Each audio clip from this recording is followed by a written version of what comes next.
Everybody, and welcome to our next keynote panel, which I hope will be a little calmer than the first one we had this morning, for those of you who saw that.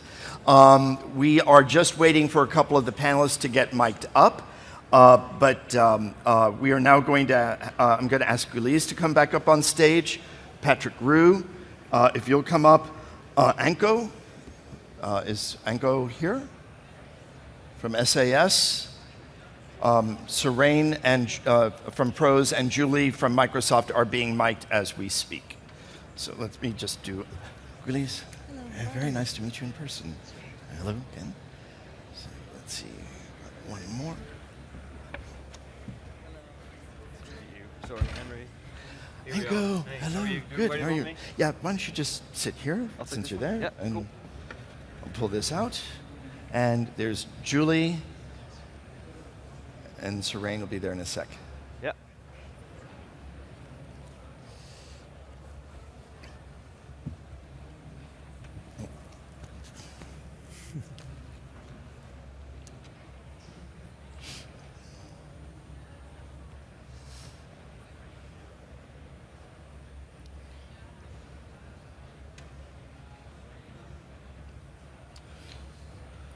Okay, so thank you all for joining, and we've had some very good conversations this morning.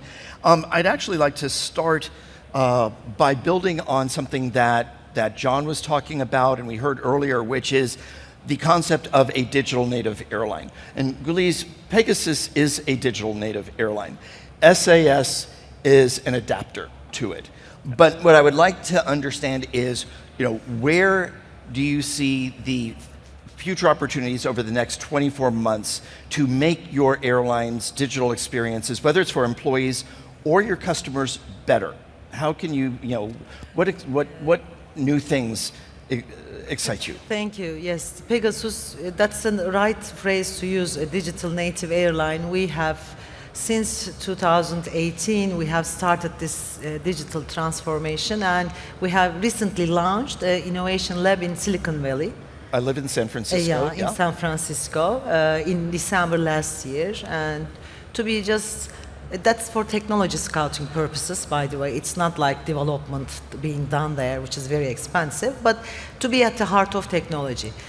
And we have like more than 30 technology-related projects this year running. Mainly the theme or the focus areas are like especially for customer-related, of course, facing products and services, and for gaining more operational efficiency. So I believe in the coming 24 months, mainly we have, for example, already completed AI project or AI running on dynamic and continuous pricing of ticket fares, for example. So there's AI behind it. Now, in the coming 24 months, for the ancillary products, we'll have an AI dynamic pricing, so that's on the way. Or like other types of pain points which our customers are facing, we are thinking to put AI in the process so that flying is easy for them. So we're trying to find out what are the pain points for the customers and put the AI or machine learning or generative AI, which is also very much frequently talked. And the second one is to gain efficiency on the operational processes like VR, AR on technical teams usage.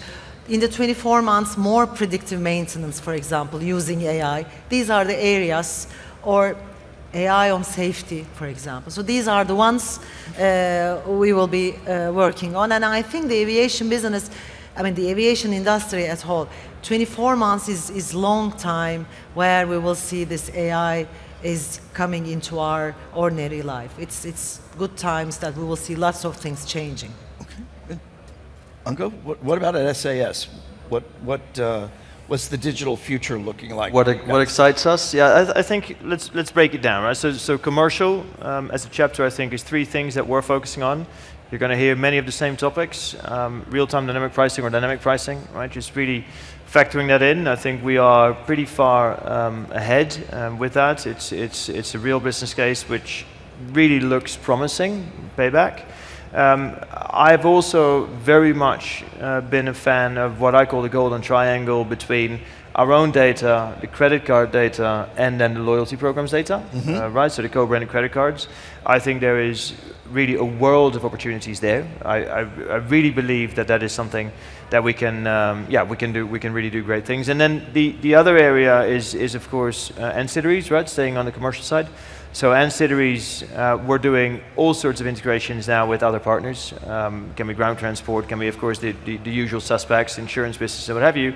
But I think the way you go about it will really evolve over the next years. I think ancillaries is the sky's the limit, truly. Now, operationally, I'm excited about things platform related, right? What can you do on the tarmac? How can you faster turnaround? How can you deploy AI on certain projects that will make the turnaround safer, faster? We see, I think, especially since COVID, a lot of incidents happening around aircraft, catering trucks, mechanics. It seems to be a bit more slippy, sloppery, whatever you would like to call it, right? A bit more sloppy over the years, and so less experienced staff maybe around aircraft. How can you deal with that? And then, there is, of course, for us being a network airline, I think it's probably a bit different maybe for Pegasus, there is the interface with other airlines, right? How do you build connections with others? And that's where I've always been a bit more, maybe, I don't know, pushy, right? I like ancillary products with partner airlines, for instance. Seat selection on partners, how can you do that, and how can you make that easier? But yeah, those are projects that I still find have good payback times, right? Because I agree, AI very important, and William is here in the room. He's one of our specialists, really working on that. He's our lead. But it's sometimes difficult to organize the companies and the processes of AI still around it. I think the end game pretty clear, right? Where would you like to use it? What's the use case for AI? I think there's pretty clear examples. But how do you rally everybody around it? How do you make sure that new processes are stacking up to make sure that you really tap into it? That's a bit of a different ballgame. But one thing is you're a brand new member of SkyTeam now. And Patrick, SkyTeam has been doing some IT development work on behalf of your airline members, similar to what we heard this morning from Theo at Star Alliance. So are there some things now that you're in SkyTeam that you're looking and saying, oh, we can move that over there and use our resources more effectively here and let SkyTeam do some heavy lifting for us over there? Yeah, that's a great question. I think probably in earnest we're not fully there yet, because of course we had a very short lead time getting into SkyTeam. Right, so I explained that earlier. We've in 7 months really went into SkyTeam, which is unheard of, right? I mean, it takes 18, 24 months typically. So I think we're not yet at a next stage, right? Almost. I think we'll get there very soon. But once again, I think our commitment to SkyTeam is A, steadfast, but B, 200%. And I think also what we can do with them, because we are, of course, also at the original first stage, right? I mean, we've done the basic work now, code shares, SPA, interline, etc. But now the interesting bit starts, right? How can you really tap into your new relationships, and how can you really tap into a new family with Delta, for instance, in the United States, and how can you tap into each other's frequent flyers, and again, the golden triangle, and how can we do that? That's going to be massive for us, but in all honesty, we're not there yet, right? Surain and Julie, you work for two of the largest and best known technology companies that work with airlines, Pros and Microsoft respectively, and I'm just curious, where are you guys, where are airlines coming to you and saying, help us solve these problems? What are some of the problems that you're looking at, and what types of technology? Is it machine learning? Is it generative AI? Is it something else altogether? Well, I guess you asked a very interesting question about digital movement in the airline industry. I think Gen Z is about to become the largest purchaser of all global air travel, and they are the first digitally native generation. And their expectations are completely different than previous generations. They expect the airlines to know who they are, what their desires and wants are. They love AI. Our studies have shown that they trust AI more than humans. So it's very important to make recommendations that are relevant and driven by this new technology. So we're all in. We've been working very closely with our 142 airline customers on how do we push the frontiers of digital offer creation. That involves exactly what Anko was saying with continuous pricing, moving forward with all of that. In fact, we cut over continuous pricing with the Lufthansa group during COVID, and they've seen great results from it. So this is all new frontier stuff that's extremely important. And I firmly believe it's going to transform the airline industry, and it's going to happen very quickly, the next couple of years. And from a Microsoft perspective, certainly we are a platform company today, but we also provide, AI, Gen AI. I mean, the main difference is AI has been around a long time. Now we have Gen AI. We are working with airlines around, turn times, operational efficiency, and then the journey orchestration, which is another really big part. But I completely agree with Surain. The Gen Zs are the first digitally native. My kids are Gen Zs, and it's all about the experience, and they really want the best service that they can get, as they go on a trip. And it's not just, while they're on the airline, in flight. They want from planning all the way to return, and they want to be digitally known on each one of those channels. So the other piece we're hearing a lot about is digital identity and being able to, I'll have my own Gen AI agent that's going to talk to the airline Gen AI agent or a hotel Gen AI agent, and this multi-party data sharing aspect of things as well. So it's really, how can all the ecosystem partners within the journey also make it a very pleasant experience. That's going to build loyalty, going forward. So those are some of the things that we're seeing in the marketplace. But I to the point of all these Gen AI agents talking to each other creates in my very warped mind an image of the Matrix, and how do you avoid that happening? So, it's all a great thing to think about, but as we are sitting here, there are some guardrails we need to have. Absolutely. Yes? And how do we be mindful of that? Yeah. Yeah, and Microsoft definitely, as you look at all of this, Microsoft runs on trust. Yeah. And so part of the overall tenet as we look at generative AI is, security, data security, and how do we do all that? It's built into everything that we're doing today. And so I think that's a formidable area that we are focusing on. And it's probably the most number one area that we're working on, as we work with our customers in the marketplace. So just know that we are very focused on security on everything we do. Thanks. Yeah, Patrick. And to your point on the digital strategy, so definitely we're not doing the digital strategy on behalf of our members. Each airline has their own digital strategy. What we're adding is a new layer which helps each of them to reach the other airlines network. So we call it a digital spine, which is a kind of hub. And the beauty of it is Anko soon, Anko's customer in SaaS app will be able to check in on Delta, Metal, on Korean Air, to select the seat, to track the bag, and also to check the real-time information. So the main benefit of that is, of course, the customer benefit, but it's also, for the airlines, they don't have to develop these solutions on a bilateral way. So it's why we call it a hub, because once a member is connected to this platform, then he's immediately connected to all other members that are connected. Güliz, I want to build on something you mentioned earlier, which was the market expansion opportunities. It sounds, from the standpoint of Pegasus, that you're looking at almost everywhere. Do you think that, from your standpoint at Pegasus, and Anko, I'm going to ask you for your perspective as well, it is better to stay more regionally focused versus long haul, or what are the limits that you have? Because you don't have wide bodies, you don't want to have wide bodies, it sounds like, but you do have aircraft that will have long range. Thank you for this question. Actually, I have every quarter I have internal meetings with Pegasus team, and like more than 1,000 of people that's online. And at every quarterly meeting, I receive the same question: will we fly to New York? Will we fly to Bangkok? Will we fly long haul?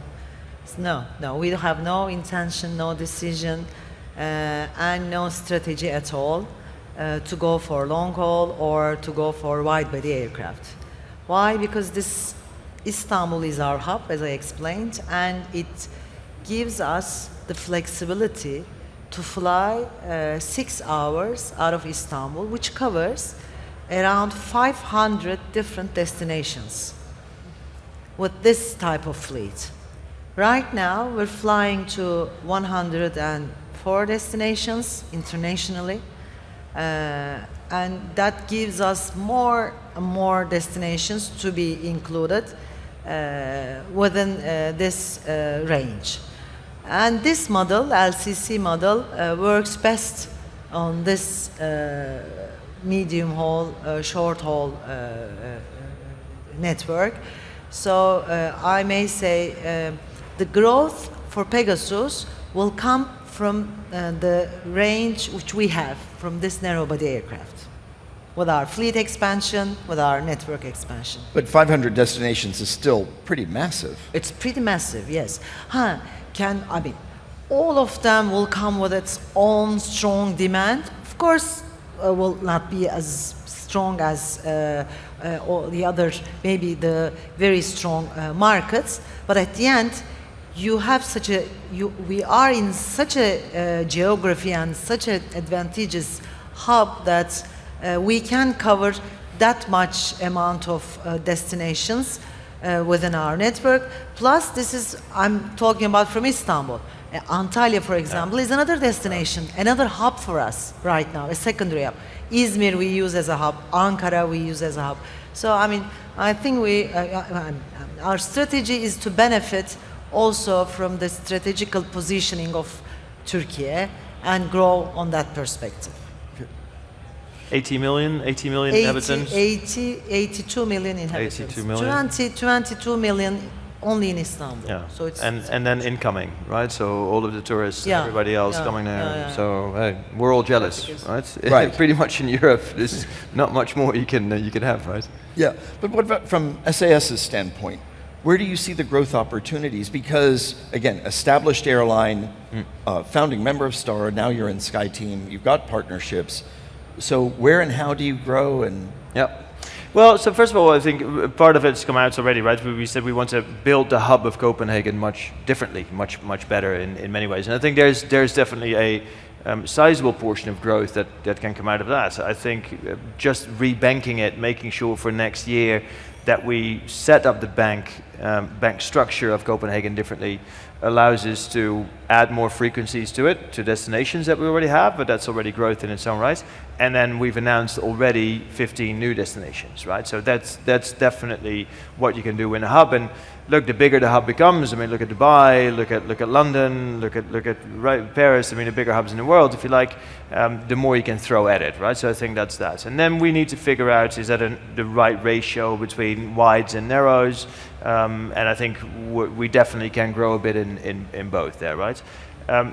This is not we're not going to double our airline over the next few years. I think that's unhealthy. I think that's not who we are, and I don't think it fits Scandinavia in that sense, right? So Scandinavians aren't the megalomaniacs and these growth for the sake of growing. You got to go to other parts in the world for that. And I still think that within that, you can run a very good airline that can grow and be just profitable and be really well run, and have a very good commercial we call it application for our customers, right? Because 8 million people in our database, 8 million people that are members of Eurobonus, that's important, right? Out of 22, 23 million Scandinavians who are, of course, wealthy in the bigger scheme of things, right? High GDP, mature countries, so there is growth in there. And then again, pointing a bit towards Patrick, we've had a network that worked for a particular alliance. We've now changed and we're going in SkyTeam, or we are in SkyTeam, And so there's also growth to make sure that we tap into the pipelines of our new partners. So I think definitely there is something we can do, and that's in the primary markets, hub to hub.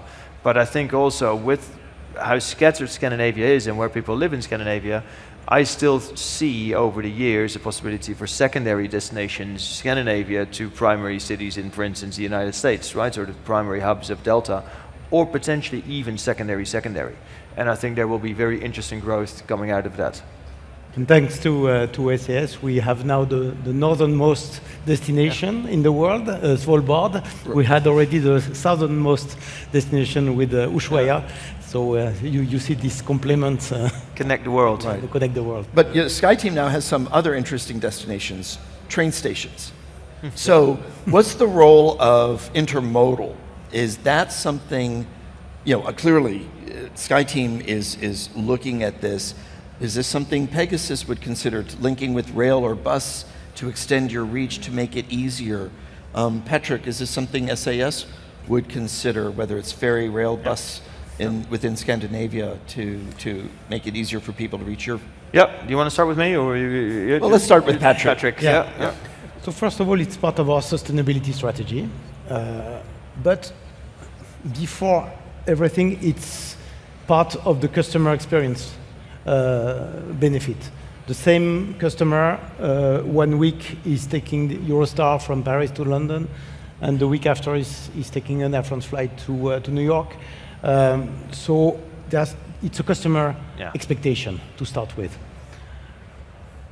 Then our role is to create a seamless experience as much as possible on loyalty, also on distribution, and the digital tools I was mentioning is an enabler for that, because we can connect easily not only SkyTeam members to this platform, but also non-SkyTeam members, and we have a few airlines that are connected to this platform that have partnership with some members, but also train operators or other mobility actors. So it's really an important move for us. 2 weeks ago we announced the partnership with Eurostar. Yesterday the partnership with Trenitalia.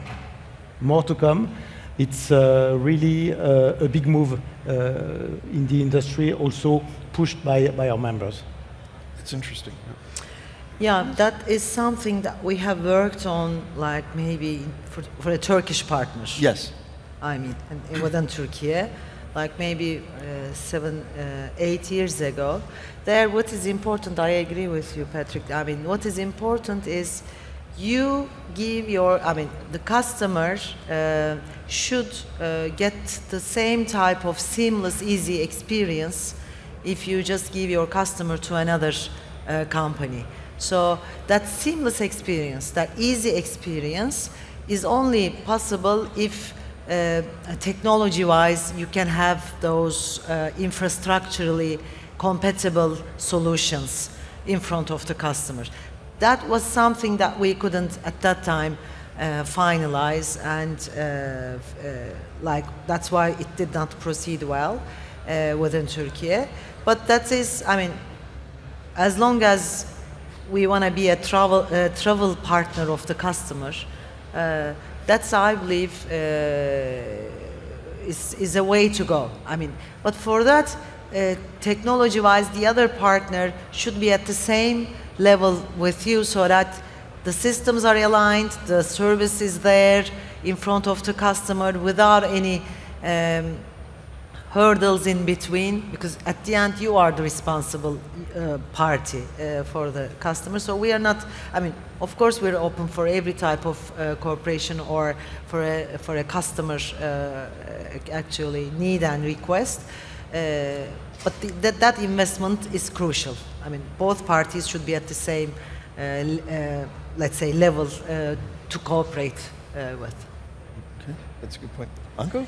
Yeah, no, it's almost. All right, so we're in the Netherlands and we're all very rude and direct here, right? So it just comes with this bit of a disclaimer. But it's actually ridiculous that we're talking about this, right? It's 2024, and from a customer perspective, why is it so bloody difficult to book one or the other and connect and whatever. It should be seamless by now, right? So that's, I think, also very much a point being made by the tech companies here is right, customers expect it these days, and that next generation, right, they'll just go to their Uber app and they expect that they will leave feedback and a tip on their driver and whatever. You can't do that with airlines. You can't book intermodal. It's ridiculous, right? So who's old-fashioned here? So it's 2024, and it's also ridiculous, by the way, one of my pet peeves, the way Europe has built their train systems, because nothing is compatible, right? They've all ordered different tracks and therefore different rail, and it doesn't connect and whatever. So it's just a joke. If we're really serious about all of this, then let's have a real infrastructural agenda in Europe, at least. Can't speak for the rest of the world, in which we align many of these things and make it just much easier for customers who would like a choice. But right now, train isn't, first of all, an alternative to flight on many destinations, because it just takes too bloody long. And secondly, you can't connect to then another country, right? So let's make sure, from a technological perspective at least, that we offer it, and at least people are able to choose it. But I think the real question here is that we, again, drive an infrastructural agenda around what do we really want our mobility picture to look like over the years. But anyway, that's not really answering your question, I guess. We will do things, we are doing things. We're uploading, for instance, the Eurostar, and we're uploading the Arlanda Express. Arlanda is the airport in Stockholm, so the Arlanda Express is coming online. Right, so those things, of course, we're doing, but in the bigger scheme of things, come on, every single airline should connect to to rail or to road or whatever, and just make it far easier. That's what customers increasingly will demand from us, and it's almost 2025. Okay. I want to build on a point Patrick made, which was intermodal is part of the sustainability effort, but I want to discuss sustainability, not SAF. We had that conversation this morning. But I am curious if you believe there are roles where technology can help you be more sustainable, whether it's for flight planning, waste management, whatever it might be, where there are systems that can help you operate more efficiently and reduce your CO2 impact. Thank you, and really also very keen to listen to the tech providers here, right? Because I do think that at least Microsoft will be very interesting to learn and listen what they're doing, and of course also pros. But look, here's a few examples that I'm pretty proud of that SCS has launched, and some of the team is here in the room, so they deserve the credit. But for instance, I've been, again, one of my pet peeves, this is about CO2 emissions, but it's also about just food waste, for instance, right? How can we reduce food waste? So pre-selection of food. Right? Allow me as a customer to pre-select my food. That becomes a personalization plus to me, but it also means less food waste for the airline, right? Now, we've done that now on long haul. We've also on short haul done something pretty cool, that until 24 hours for departure, in our fantastic app, best in the industry, you can actually deselect your food, right? You can opt out. So for whatever European flight, you can just opt out of our food. And we've seen up to 7-8% of people choosing already to opt out of their food, which is great, right? I mean, it's again, it's personalization, but it also means that otherwise we would have thrown 8% of meals away that we would have catered for. So that's a cost, granted, but it's also an environmental cost, and that's a real shame, right? So plastics off aboard, et cetera, So now, then everything else, flights, I mean, fuel saving programs. I mean, every single second and minute counts. We are, as I've said earlier, the most punctual airline of Europe, right, for the last few months again. So that, of course, is a massive focus for us. And anything AI or tech can help us, achieve further benefits, we'll take it gladly. But I really urge all of us to think much more broadly about waste and CO2 and how can we do, because there's so many still, I'm getting carried away here, but the amenity kit is a joke. Who selects an airline on an amenity kit?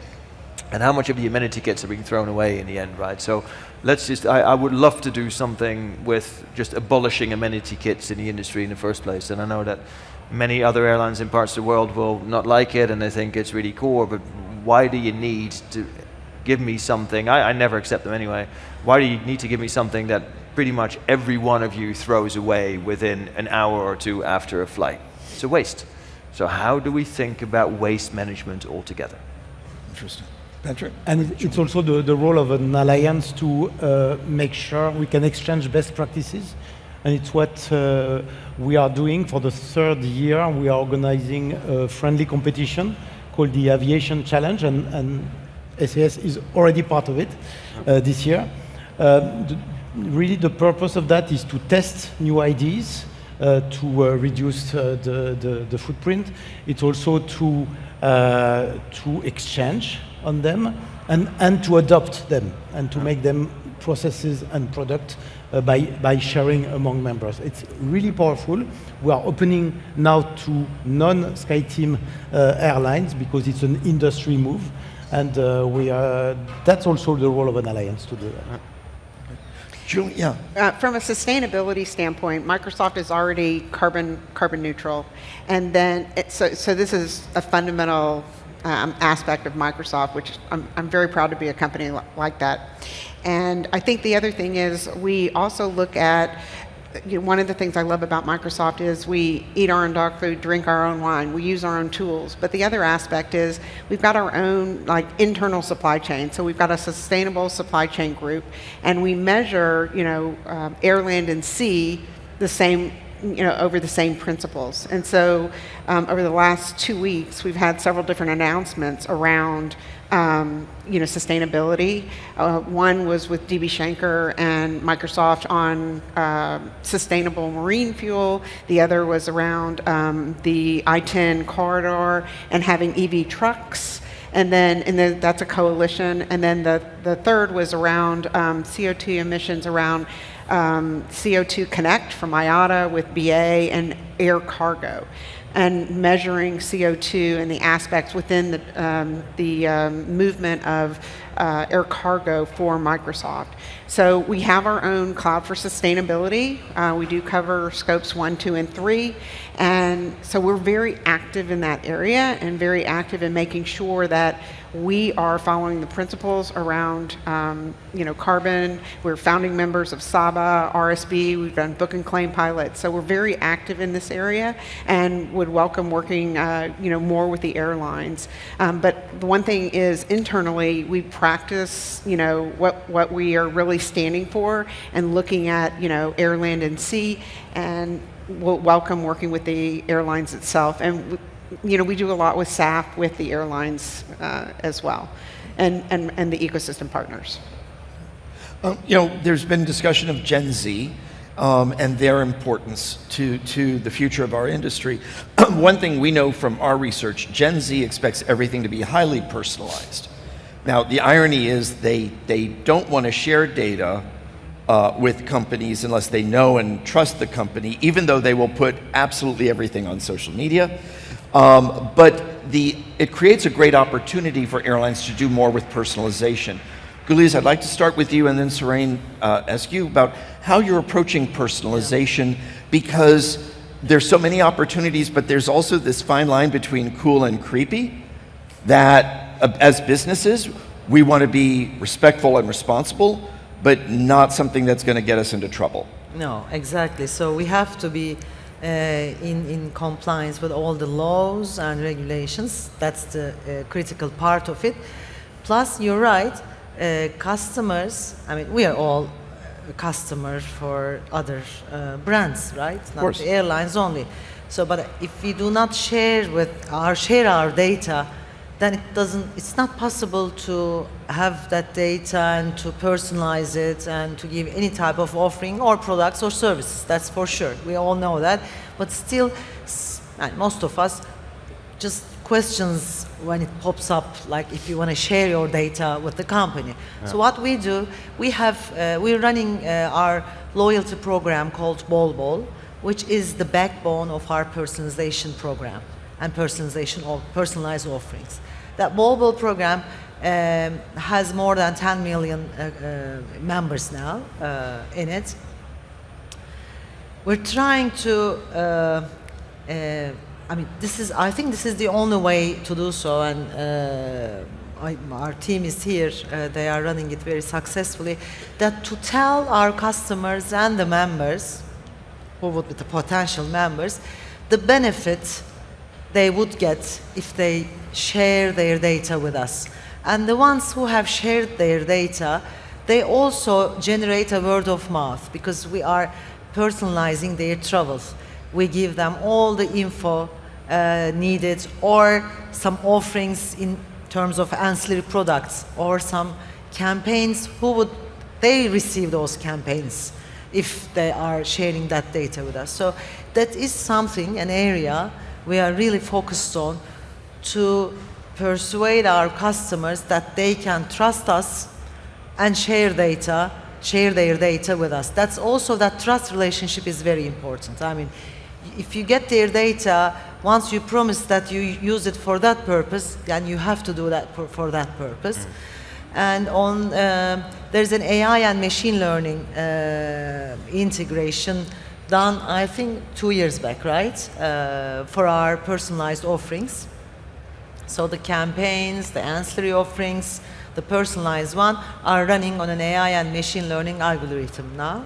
And we were running, let's say, 10 times more campaigns with those personalized offerings to our customers.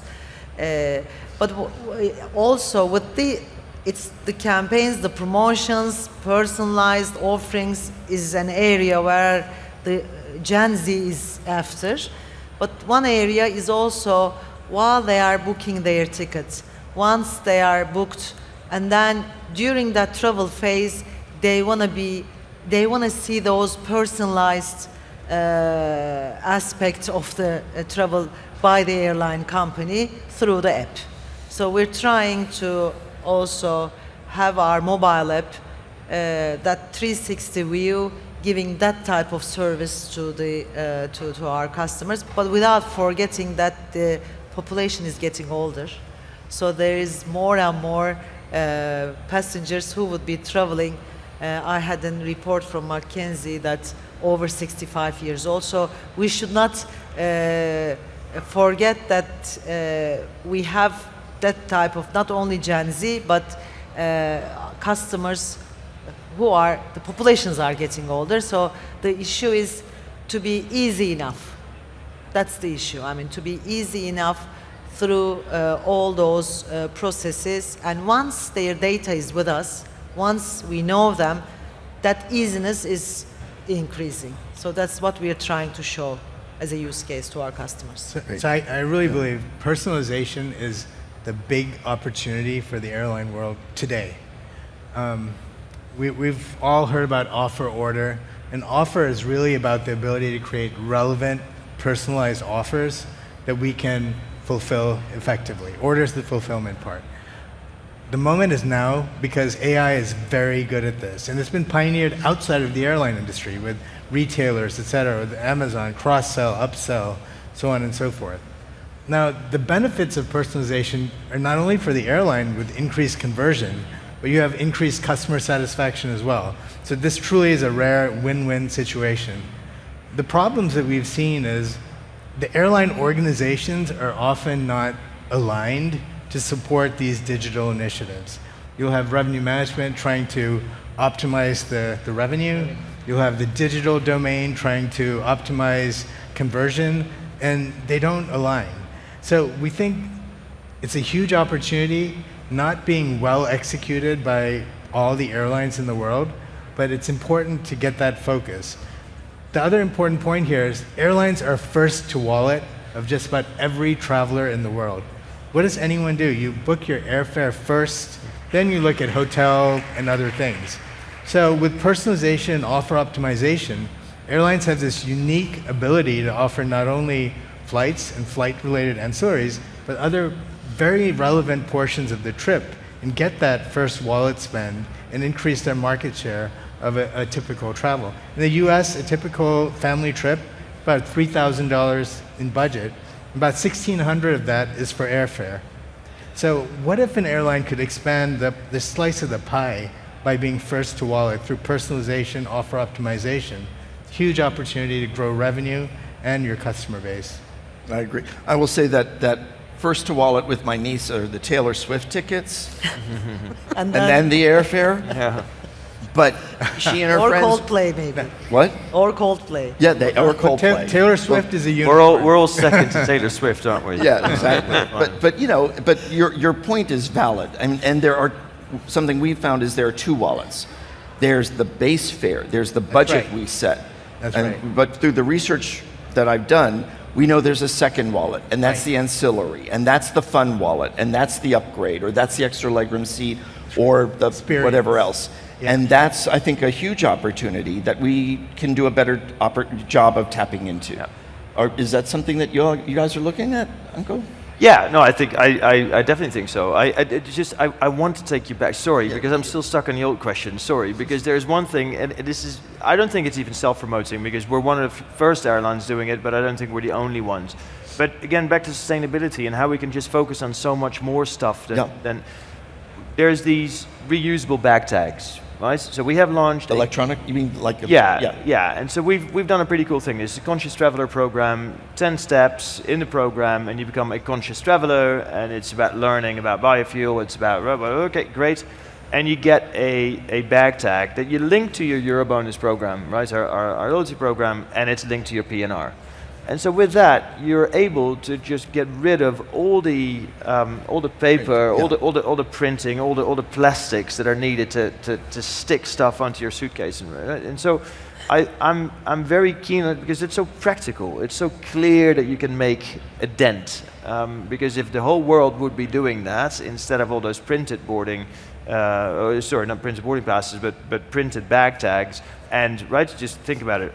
The whole world prints their bag tag, or the whole world doesn't. That's a lot of waste that we could get rid of.